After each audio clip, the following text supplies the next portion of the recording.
السلام عليكم حبايبي الكرام، شلونكم؟ ان شاء الله بخير والسلامة. هذا فريزر مال الثلاجة.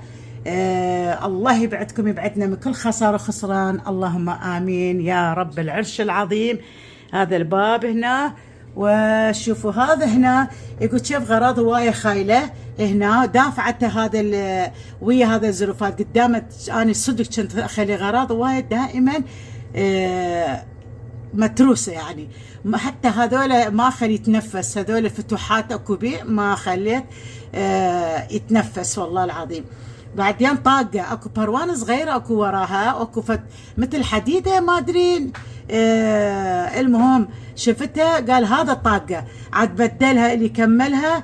وبعدين الحمد الشكر على كل حال هسه يشتغل، هو نظفه ويرجع الغراض بي بعد ما خلي غراض قدام هذا هذول الفتوحات حتى بعد